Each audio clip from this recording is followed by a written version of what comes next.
Во ово издание на Тренинг, мој соговорник универзитетскиот професор Ненад Марковиќ. Професоре, гледате ли излез од моменталната безизлезност и како ги оценувате овие ултимативни пораки, земи или остави? Па ниеден предлог не е земи или остави. Мислам дека францускиот предлог е само предлог, не е никаков ултиматум и не мора да биде прифатен анблок, ниту мора да биде одбиен анблок. Така да многу е јасно дека она што не оди во прилог или што во принцип ја загрозува целата политичка слика во регионот е секако кризата на владите на обете страни, за тоа што ние забораваме цело време дека од наша страна се уште ништо не е прифатено. Дури и овие пораки кои стигаат од помалите партии за напуштање на владината коалиција, не мора нужно да имплицираат и рушење на владата, така евентуално може да имаме некаков статус кво по принципот на бугарското сценарио пред да се гласа недоверба на владата. Може секако тоа да отиде и до таму да се гласа недоверба на владата, меѓутоа тоа би се случило само доколку анблок и без никаква критичка рефлексија го прифатиме францускиот предлог, што од час во час, мене ми се чини дека веројатноста за такво нешто е се помала и помала. Кога велите внатрешниот притисок, дали тука алудирате на притисокот од страна на опозицијата, која, меѓу другото, најавува или бара предвремени парламентарни избори? Секако. Мислам дека се појави уште едно високо емотивно прашање после францускиот предлог, особено што предлогот содржи одредени замки кои не се нималку наивни. И тука нормално емотивните тонови се подигнаа, тоа е секогаш добар шлагворд, добар вовет во секоја политичка криза. Кај нас практично и да не постои прашање кое било сензитивно, а кое не било расправано со овој тип на патос, нели, условно кажано, општествен. Меѓутоа во овој случај тоа е сосем разбирливо и очекувано заради тоа што, нели, францускиот предлог има делови кои се прифатливи, за кои може да се разговара, има и делови кои би требало да се стават под лупа малку на критичката јавност, можеби во парламентарна дебата, и за кои добро е што не се изјаснивме пред време и не се излетавме во самиот процес, чекајќи, нели, тоа Бугарија да го стори, која се најде во една многу чудна состојба на падната влада, веројатно поддршка за предлогот и тоа од нешто што јас и порано го предвидував дека ќе се случи, дека таа поддршка ќе дојде од ГЕРБ. Бугарската политика има многу поширок контекст. Говори една неодамнешна анализа на Едвард Џозеф, кој меѓу другото пишува: Софија по рецептот на Русија, методите на Путин, и Радев се обидува да го уништи суверенитетот на сојузник на НАТО, и тоа во подолгиот процес на пристапување кон Европската унија и никогаш членство во Европската унија. Под покривката на загриженоста за еднаквоста на македонските бугари, како што вели Радев, Софија може да бара промени во политиката, како што се квотите во јавната администрација и широко прифаќање на бугарскиот идентитет. Во комбинација со насилните промени на историскиот наратив, Софија може да ги поткопа темелите на македонската држава. Апсолутно. И не знам дали ви текнува скорешната посета на еден од најголемите геополитички умови на 20-тиот и 21-виот век, Френсис Фукујама, го кажа истото во малку позавиена форма. И имаше сосема истата оценка. Евидентно е дека интелектуалниот свет и политичката елита и они opinion makeri кои се, нели, луѓе кои влијаат на јавното мислење во Соединетите американски држави, практично има еден консензус, никој не е наклонет на бугарската позиција. Мислам дека тоа дополнително ги дразни бугарите и ги прави уште порадикални, затоа што никако не може да продаат ни во Соединетите американски држави никако воопшто, а во Европа многу малку, а може ни толку, нивната верзија на приказната.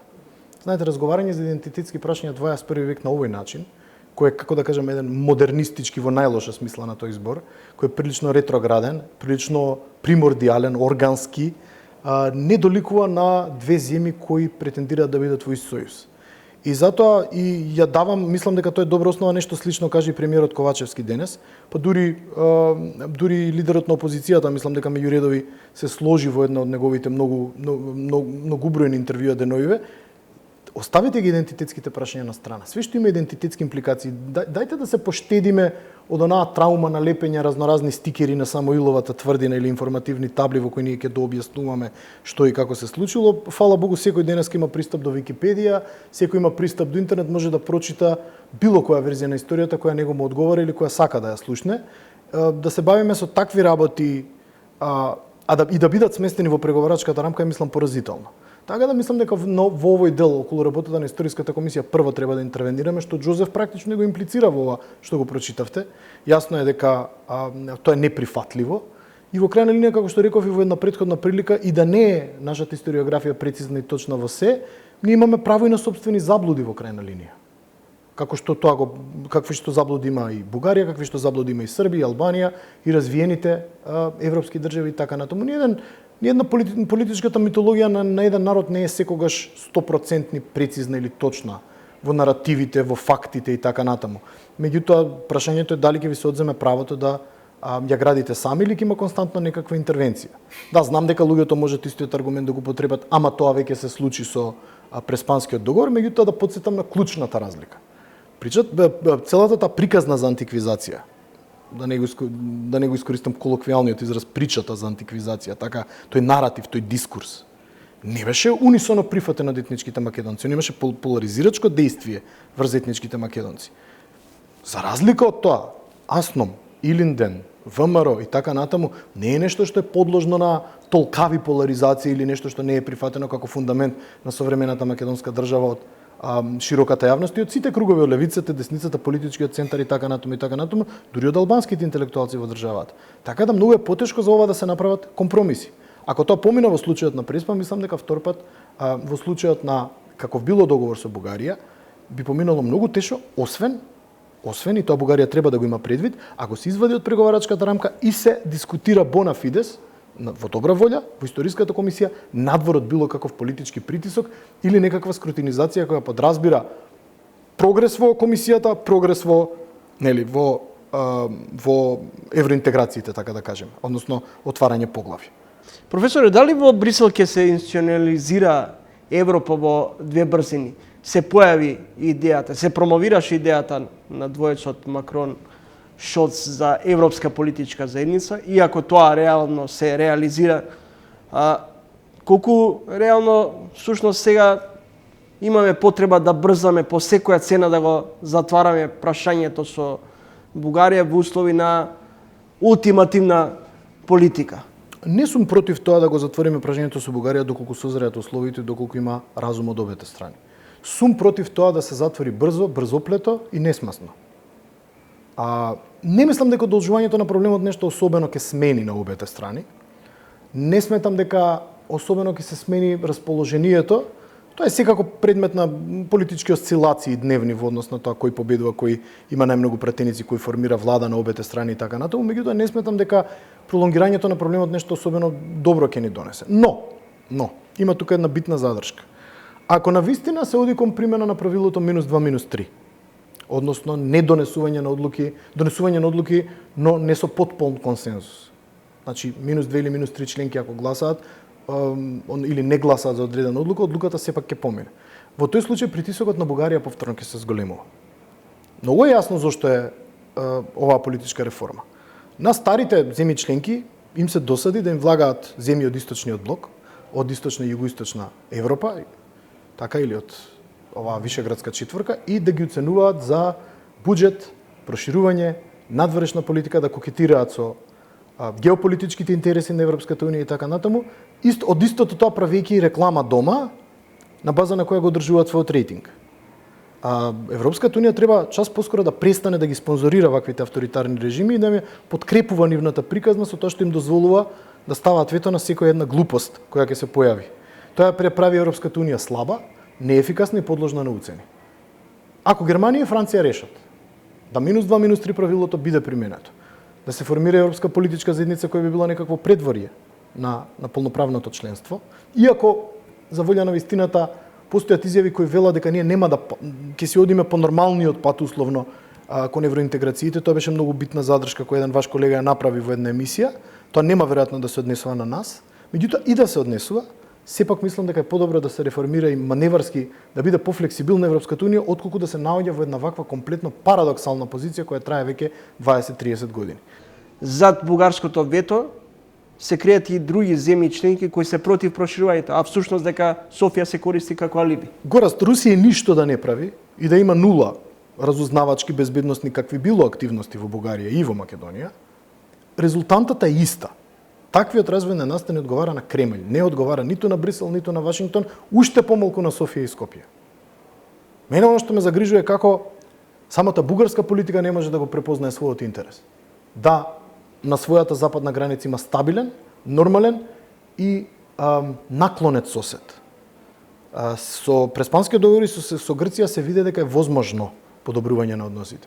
Оди градуелно, оди многу полека, ќе помине времето дека ги сменат таблети и напишат Северна Македонија. Јасно ми е дека тоа не може преку ноќ.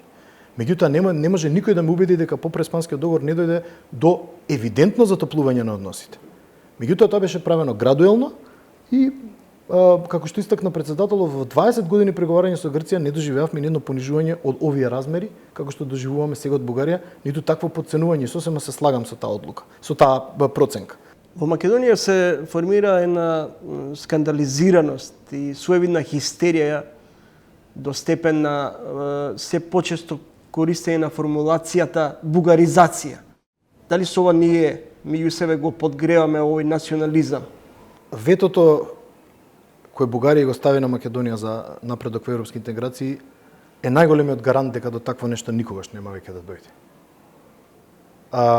Со ветото Бугарија успеа по не знам кој пат историски да изгуби комплетно Македонија и незината наклонетост. И мислам дека тоа е крај на секаква приказна за бугаризација. Ако тие сакаат да имаат, да го тргнеме тој пежоративен, помалку одвратен израз од дискурсот, од муабетов, ако сакаат такво нешто да се случи, ќе мораат да покажат многу повеќе трпение и да делуваат со малку поинакви методи отколку вето. Вие можете да направите бугаризација условно или да ги натерате македонските граѓани да имаат симпатии кон Бугарија, иако има многу од нив симпатии кон Бојко Борисов, едно време беше многу популарен. Луѓето сакаат некои такви псевдомачуистички типови со матно минато, очигледно многу им се допаѓаат на дел од македонските гласачи. Ако сакате тоа навистина да го успеете, ќе морате да го направите со сосема други инструменти кои подразбират инкременталност, работење на долг рок, пропаганда и купување на срцата и душите на луѓето на еден многу мек начин. Знаете како вели еден познат српски писател во една од своите драми, со Зорт ништо не биднало. Ова е Зорт што Бугарија го прави и затоа мислам дека тези за бугаризација и слични глупости се во најмала рака смешни. Ако нешто никогаш повеќе нема на Бугарија да и оди од рака, тоа е да македонските граѓани, особено етничките македонци, па гледам и кај етничките албанци многу слични реакции, бидат наклонети на начин на кој ќе прифаќаат едно пријателство, една отворена соработка како што е тоа со Србија. Бугарите можат само да учат од Србија како се користат овие методи на меко влијание и да извлечат една историска поука колку се тие поефикасни отколку едно политичко вето. Ако Бугарија го добие монополот врз она што го инсистира етнички историски критериум во Македонија како услов за влез во ЕУ, кој би требало да биде одговорот на официјално Скопје? Не. Ништо немам да додадам на тоа. Одговорот треба да биде не. Се што е врзано за идентитетот и идентитетски импликации, не. Се што е врзано за говор на омраза, заштита на бугарското малцинство, влегување на бугарското малцинство во преамбула, било каков тип на гарантирање на правата на нашите сограѓани бугари, нели, кои живеат во Македонија, апсолутно не сметам дека треба да бидат ниту дискриминирани, ниту да им се оттежнува позицијата, ниту нив да ги обвинуваме за се тоа што се случува. Не се согласувам да им се врши било каков било политички притисок, ниту да се малтретираат на каков било начин или дискриминираат, и тоа е област човекови права. Меѓутоа, во риториката на идентитети, во политичките митологии на народите, не може така грубо да се интервенира на начин на кој тоа се обидува Бугарија да го направи. Не го знаеме протоколот дефинитивно, не знаеме дали ќе дојде до такво нешто. Во протоколот наводно се гарантира дека оно што се однесува на историската комисија е, како се вели, да се адресираат работи кои се досега договорени, како што е цар Самуил. Меѓутоа, видов и формулацијата за цар Самуил. Самиот факт дека нешто се интервенира во наративот историски, укажува дека вие немате суверена контрола врз тој наратив. Самото тоа веќе е многу навредливо и многу проблематично. Дури успехот на ваквите формулации по мене би бил многу поголем надвор од преговарачката рамка во еден билатерален процес, во кој полека ќе созреваат на обете страни аргументите и ќе се откриваат историските фалсификати кои, да не се лажеме, постојат на обете страни. Меѓутоа, за тоа треба добра волја и време. Како би се извеле евентуално уставните промени во преамбулата на што инсистира бугарската страна во ситуација кога опозицијата и нивниот лидерот на ВМРО-ДПМНЕ Мицковски вели дека се дека тој е претседател нема да поддржат уставни промени? Па не би се извеле. Одговорот е прилично едноставен. Ако вие немате поддршка од ВМРО-ДПМНЕ во овој момент, иако Мицковски ја вети на почетокот, но ја вети пред францускиот предлог, да бидеме сосема честни и кон тоа што лидерот на опозицијата го кажа, да не ги спинуваме неговите зборови и да не извртуваме неговата изјава, тоа беше пред францускиот предлог, и би го поддржал веројатно, предпоставувам, доколку тој дојде како краен процес. И мислам дека ВМРО-ДПМНЕ нема да отстапи од таа формулација, независно дали ќе биде власт или опозиција. Ако е кон крајот на пристапниот период, или пред да влеземе во Европската унија, да се направат тие уставни измени, мислам дека ВМРО-ДПМНЕ нема да направи никаков проблем за такво нешто. Во оваа фаза јасно кажа дека тоа нешто не може да... Затоа е многу несериозно да се ветува дека ние ќе ставиме бугарите во устав, а немаме никакво двотретинско мнозинство обезбедено. Значи ние треба тоа да го разговараме и да видиме како ќе се случи. Или ќе најдете начин да го одоброволите Мицковски и ВМРО-ДПМНЕ, зашто веројатно они за возврат ќе бараат некакви предвремени избори, иако мислам дека сега веќе нема што да бараат, мислам дека нема да дојде поддршката во ниедна форма, затоа што веројатно они проценуваат дека овие развитија се доволни за да се предизвикаат предвремени парламентарни избори на некој среден рок. Може би се ќе видиме, тоа не може никој да ви го каже со сигурност. Меѓутоа, во оваа форма во која политичките констелации постојат, треба да бидеме реалисти и да кажеме дека такво двотретинско мнозинство не може да биде обезбедено, барем не на овој начин. Ќе треба малку добра волја од Бугарија, веројатно повлекување од некои позиции, па може би тогаш и лидерот на опозицијата би ги преобмислил своите позиции доколку нели и Бугарија покаже малце конструктивност во целата работа и се повлече од овие максималистички или скоро па максималистички позиции на кои стои. Премиерот Ковачевски не го послуша председателот Пендаровски, сепак замина во Брисел заедно со српскиот председател и со албанскиот премиер. Гледате тука несинхронизирана политика? Не мислам дека се работи за несинхронизирана политика, мислам дека се работеше за една политичка порака која Рама, Вучич и Ковачевски сакаа да ја пратат. И мислам дека беше поише во насока дека можеби ова е последен пат што доаѓаме на овие самити во кој се разговара за нас и во кој само слушаме, ама нас многу ни е жал, но не можеме да ве примиме или да напредувате во самиот процес. И мислам, по мене беше доволно што ја пратија таа порака. Еве нека одат еден последен пат да чујат што Европската унија има да каже, нека сослушаат, нека бидат конструктивни, иако Рама рече дека одат да критикуваат Бугарија, што тој го направи многу брутално на социјалните мрежи и во една своја изјава денеска, директно посочувајќи ја Бугарија како виновник. Ова што денеска се случува на Бугарија е многу непријатно.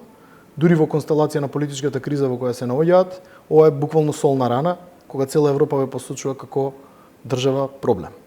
Не дека тоа нешто на реално политички план нас многу ќе ни донесе, тоа е чисто една сатисфакција дека еве ние не сме тие што нешто погрешиле или нешто грешат во целиот процес, но тоа нема да не го реши проблемот, за жал. Тоа се само зборови, ништо повеќе. На крајот споменавте во текот на разговорот дека можеби треба прашањето со Бугарија да се отвори како дискусија во законодавниот дом. Дали за вас е хендикеп тоа што бугарското прашање не се става на дневен ред во храмот на демократијата, на што инсистира опозицијата пред се, иако за волја на вистината, на инсистирање на ВМРО-ДПМНЕ беше усвоена декларација за црвените линии на македонските црвени линии. Така е. Прашањето е следно: што да се стави на дискусија? Предлогот кој Бугарија го менува секој ден и бара нови работи? Што е точно тоа што треба да се стави? Во крајна линија, францускиот предлог е предлог, не е ултиматум. Не е нешто што е запишано во камен. Протоколот не е дефиниран, уште не е подпишан. Што да се стави на дискусија? Тоа е прашањето. И се најде владата во една неблагодарна позиција да сите бараат да се изјасни за нешто што не знаеме ни точно што е. А логично е, ако стигнало прво во Бугарија и како членка на ЕУ, Бугарија прва да се изјасни. И таа гледате истата стратегија. Почна пинг-понг. Комисија за надворешни работи, собрание, председател, комисија за надворешни работи, собрание, председател, секоја префрла одговорноста на другиот. и на крајот во ситуација на политички вакуум со падната влада, да тој пинг-понг помалку или повеќе продолжува. Вчера беше одложена работата на комисијата за надвршни работи при собранието, при Народното собрание на Бугарија. Така да, јас не знам што е тоа што ние треба да го ставиме воопшто на јавна делиберација, иако сам по себе ни малку не сум против тоа да и собранието се изјасни, да се изразговара, и како што реков во едно претходно интервју, да му се даде на шанса на овој предлог да малце созрее. Да видиме кои се тие нагазни мини кои предлогот ги содржи, да бараме да тие се променат, да вршиме малку повеќе дипломатска активност и притисок и да бараме нормално некои работи да не бидат во преговарачката рамка, иако јас ке бев најсреќен ништо од ова да не се најдеше во преговарачката рамка. Е опасен преседан и е нешто кое потоа ќе се рефлектира веројатно и во случајот на Србија со Косово и така натаму и така натаму. Претпоставам дека ова ќе биде вовет во ставање на билатерални прашања во преговарачка рамка и за други држави. И тоа во случајот на Косово мислам дека многу западни и стари членки на ЕУ, како што е Германија, јасно му го ставија до знаење на Вучич. Така да нема да биде ова преседан во таа смисла да бидеме единствени, меѓутоа не е добро што се случи во никој случај.